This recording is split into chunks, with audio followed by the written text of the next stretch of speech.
mostrando o quê? A verdade bíblica. Contra a verdade, ninguém pode contestar, ainda que muitas das vezes queiram discutir com Deus, mas com Deus não se discute, ou seja, com a Bíblia não se discute, basta que você creia naquilo que está escrito na Bíblia. Houve para um tempo e agora vivemos um outro tempo, o tempo da dispensação da graça de Deus. Então é preciso fazer calar-os. Versículo 14. E não se ocupe com fábulas judaicas, ou seja, é proibido isso, é proibido aquilo outro, nem com mandamentos de homens desviados da verdade. Então, entendemos que fábulas judaicas são mandamentos de homens. Por exemplo, se cortar o cabelo, pintar o cabelo, pintar a unha, você vai para o inferno. Eu já ouvi falar isso numa igreja. Eu já ouvi falar, você é homem, não pode sentar do lado das mulheres, você tem que sentar separado das mulheres. O que é isso? São fábulas judaicas, são mandamentos de homens. Por quê? Porque na Bíblia nós não encontramos isso. Aí você não pode fazer isso, não pode ir à praia. Poxa vida, a praia é coisa linda que Deus nos deu, você não pode ir, é proibido. Ele criou tudo isso para quê? Para que nós não pudéssemos usar. Que isso? Não faça isso. Aí eu digo que nem o catarinense, imagina, coisa linda dessa, eu não posso usar uma praia, que é isso? Não, me absurdo. E eu me lembro que meu pai, era o pastor da lei, dizia que a televisão era a caixa do inimigo. O que vai te fazer? Que olhos iluminados enchem o meu velho pai, que Deus tem em santíssimo lugar de Abraão. Era da lei. Era um servo de Deus, era um homem de Deus, mas não viviam a dispensação da graça. Essa graça nos faz reinar em vida. Reinar não é só ter dinheiro no bolso, não. Reinar é ter saúde, é ter gozo e prazer em viver, é ter uma família abençoada, é ter um lar abençoado, é você não ter falta de nada, graças a Deus, Deus nos dá. Isso que é bênção. Isto é bênção para nossas vidas. Então, é isso. A revelação da graça de Deus nos dá isso, nos dá esse direito.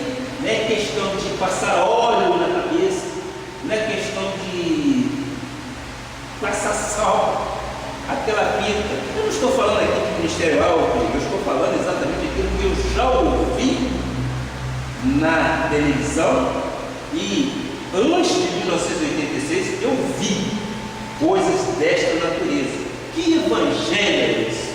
Que evangelho é esse que te edifica em quê? Edifica em quê? Tem que fazer a corrente da semana. Se você faltar uma semana, você perde a salvação, você perde isso, perde aquilo outro. Quer dizer, isso é tudo uma forma, uma maneira de trazer o povo enredado, preso ali. Não pode faltar, não pode deixar de vir à igreja, tem que estar comprometido com a igreja. Não é assim. Deus tem interesse, Deus vai realizar. Deus é soberano. Se vocês estão aqui, vocês estão pela vontade de Deus, não é por minha vontade. Vocês estão aqui para aprender de Deus aquilo que Ele quer mostrar. Como a igreja pode ser vista, a igreja do novo pacto. O apóstolo Paulo pregava intransigentemente a verdade da graça de Deus. Em 2 Coríntios 5, 18, 19, ele explica como é feito isso. Como é que é feito, né? Ora, tudo provém de Deus, glória a Deus, graças a Deus, que nos reconciliou consigo mesmo por meio de Cristo e nos deu o ministério da reconciliação. Mas saber, o que Deus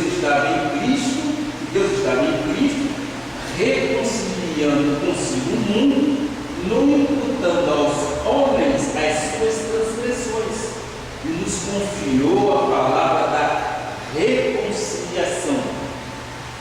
Diz a palavra: não imputando aos homens as suas transgressões.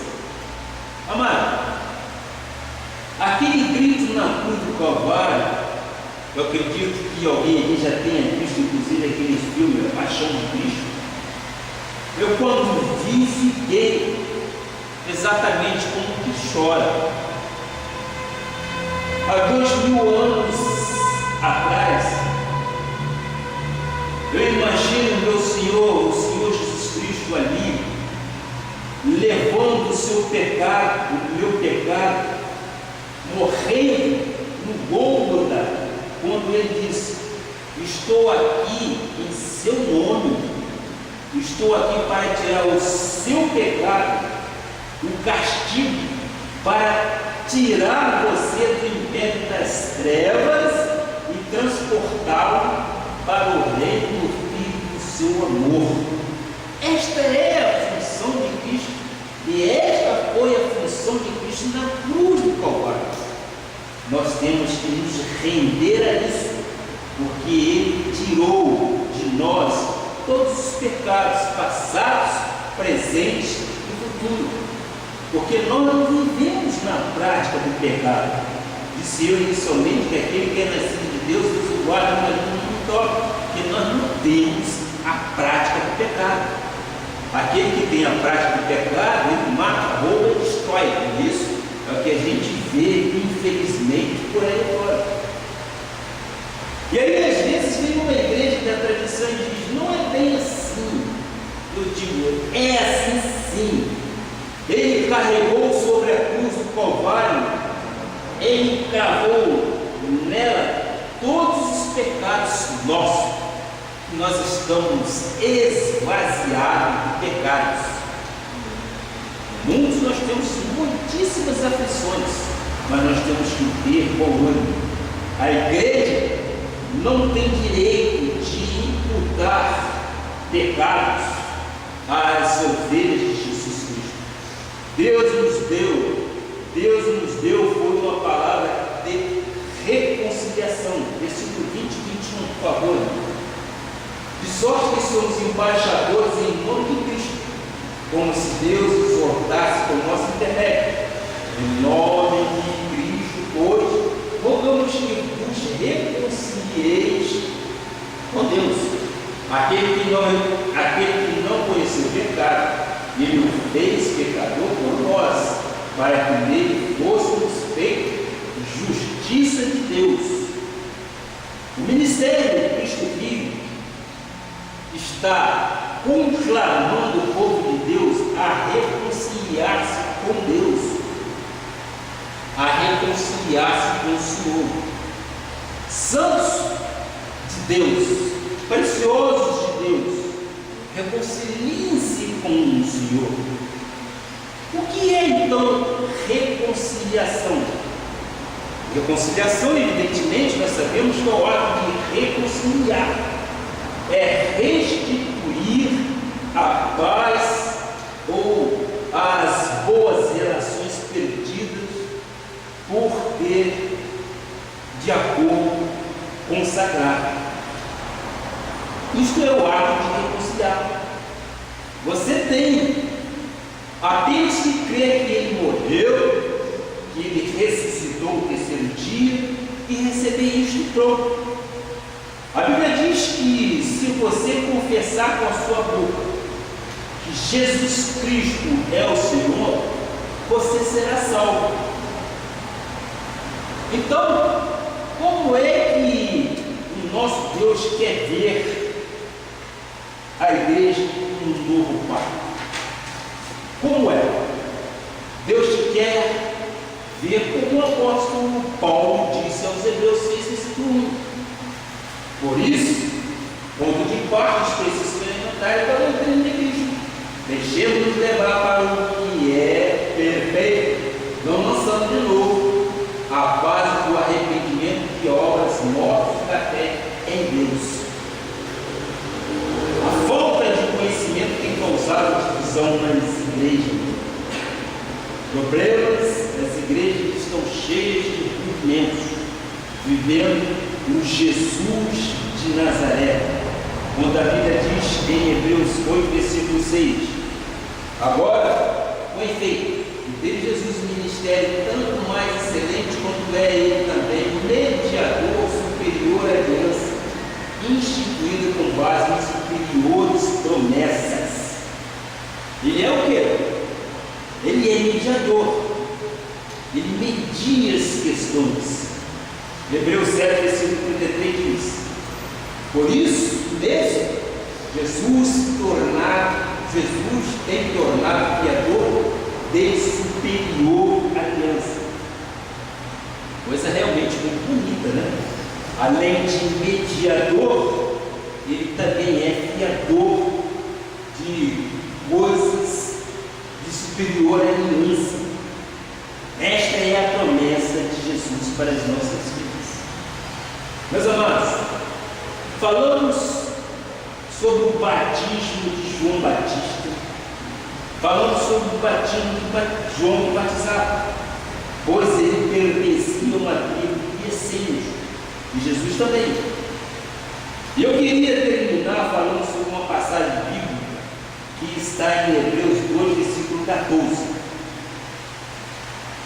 Visto, pois, que os filhos têm participação comum de carne e sangue, destes também ele igualmente participou, para que, com sua morte, destruísse aquele que tem o poder da morte, a saber, o diabo. Aí eu te pergunto: ele destruiu ou não destruiu o diabo? Ele destruiu o diabo. Então, nós não temos que fazer culto de libertação, nós já estamos livres do diabo, porque ele destruiu o diabo. Ele, na cruz do Calvário, ele cravou tudo aquilo que nos era de fazer pensar diferente. E ele diz: os seus pecados. E ele gravou na cruz também o quê? A doença. Ele gravou na cruz tudo aquilo que não era comum a nós. Então, nós cremos nos desígnios de Deus anunciados nas 14 epístolas de Paulo. E aqui está exatamente esse mistério. Atos 20, versículo 27, lá na frente, Atos 20, 27, depois 28, por favor. Porque jamais deixei de vos anunciar todos os desígnios de Deus. 28. Atendei por vós e por todo o rebanho sobre o qual o Espírito Santo vos constituiu bispos para pastorear a igreja de Deus, a qual ele comprou com o seu próprio sangue. Ele comprou com o sangue dele. E eu estou aqui como pastor e bispo das ovelhas que são dele. E eu quero sim trazer lembrança aos irmãos que o Deus a quem nós servimos é um Deus que está presente em nossas vidas. E nós não podemos, em hipótese alguma, meu amado irmão, anular a graça de Deus. Não há pecado. Nós não podemos, como igreja do Senhor, imputar pecados às ovelhas que são dele. Por quê? Porque ele já fez isso, de nós não vivemos debaixo do pecado. Então nós cremos que a graça de Deus, a soberana graça de Deus, colocou por terra todo o jugo que nos era pesado e nos deixou num ato de reconciliar com Deus. Somos novas criaturas, somos nascidos de Deus, somos guardados por Deus. E Ele quer ver nós como povo amado, como povo de propriedade exclusiva dele. Minha amada, meu amado, tu és o Senhor, tu és uma pedra viva, és precioso, tu tens um valor inestimável para Deus. Não permita que o homem te impute pecado. Não permita que o homem te coloque de forma forma negativa nesta vida. Muito pelo contrário, Deus já fez isso tudo e nós estamos exatamente como igreja levantando e restaurando aqueles que porventura já passaram por uma igreja, mas a lei tradicional muitas vezes mata. Mas a palavra de Deus diz que o fim da lei é Cristo, desde que tudo se fez novo. E nós cremos exatamente nesta palavra, que assim seja, assim diz o Senhor. Louvemos a Deus, uma linda salva.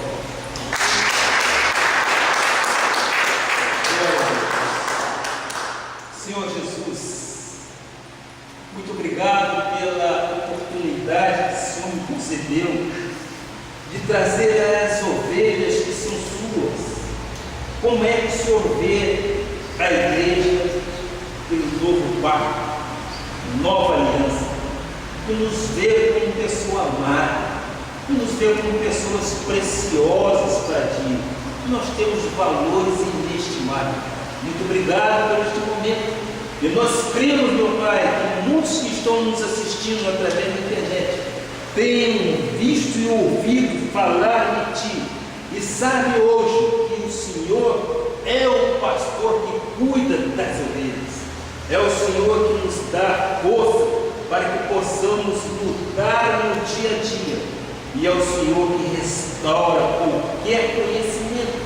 E graças a Deus pela palavra em graça que acabamos de ouvir, nós cremos que ela frutificará a 30, a 60, a 100 por um da semente. Assim seja, assim diz o Senhor. Amém? Fiquemos de pé e vamos dar a bênção apostólica. Coloque suas mãos para o altar e vamos comigo. Que a graça e a paz de nosso Senhor Jesus Cristo e as doces consolações do Espírito estejam com todos. E neste momento eu te peço, Pai, que os teus anjos ministradores ministrem a favor de cada um que retorne para os seus lares, em paz e seguranças, que tenham uma semana em perfeita vitória. E teus anjos vão adiante para livrá-los de todos os males e perigos desta vida. Assim oramos, em nome de Jesus. Amém. Amém. Glória a Deus. Minha amada irmã, temos um louvor.